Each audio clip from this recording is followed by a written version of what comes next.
सदका फितर किस पर वाजिब है और किसको देना जायज है?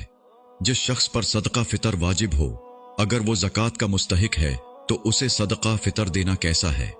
नंबर 1, जो मुसलमान इतना मालदार है कि इस पर ज़कात वाजिब है या उस पर ज़कात वाजिब नहीं, लेकिन कर्ज और ज़रूरी असबाब और इस्तेमाल की अशिया से ज़ायद इतनी कीमत का माल या असबाब उसकी मलकियत में ईद उल फितर की सुबह सादिक के वक्त मौजूद है, जिसकी मालियत 52.5 तोले चांदी की कीमत के बराबर या इससे ज्यादा हो, तो उस पर ईद उल फितर के दिन सदका देना वाजिब है, चाहे वो तिजारत का माल हो या तिजारत का माल न हो, चाहे उस पर साल गुजर चुका हो या न गुजरा हो।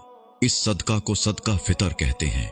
जिस तरह मालदार होने की सूरत में मर्दों पर सदका फितर अदा करना वाजिब है, इसी तरह अगर औरत मालदार साहिब निसाब है या उसकी मलकियत में कर्जा और जरूरी असबाब से जायद इतनी कीमत का माल वगैरह है जिसकी कीमत 52.5 तोला चांदी की कीमत के बराबर है, मसलन उसके पास ज़ैवर है जो वालिदैन की तरफ से मिला है, या शोहर ने निसाब के बराबर ज़ैवर औरत को बतौरी मिल्कियत दिया है, या मेहर में इतना ज़ैवर मिला जो निसाब के बराबर है, तो औरत को भी अपनी तरफ से सदका फितर अदा करना वाजिब है।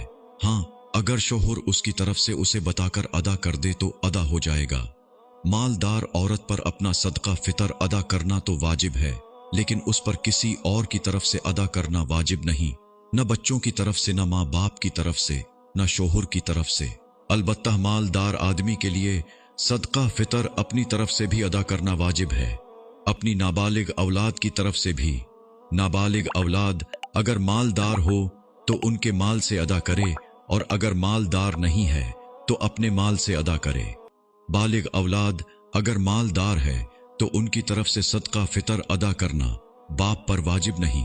हाँ, अगर बाप अज खुद उनकी इजाजत से अदा कर देगा तो सदका फितर अदा हो जाएगा। और सदका फितर का मुसरिफ वही है जो ज़कात का मुसरिफ है, और सदका फितर और ज़कात के मुस्तहिक वो अफराद हैं जो न बनी हाशम, सैयदों या अब्बासियों वगैरह में से हों, और ना ही उनके पास ज़रूरत व इस्तेमाल से जायद इतना माल या सामान मौजूद हो जिसकी मालियत निसाब 7.5 तोला सोना या 52.5 तोला चांदी या 52.5 तोला चांदी की मौजूदा कीमत तक पहुंचे। ऐसे अफराद को ज़कात और सदका फितर दिया जा सकता है। नंबर 2, जो शख्स ज़कात का मुस्तहिक हो उस पर सदका फितर वाजिब ही नहीं है, लिहाजा ऐसे शख्स को सदका फितर देना जायज़ है। और जिस शख्स पर सदका फितर वाजिब हो वो ज़कात का मुस्तहिक नहीं है।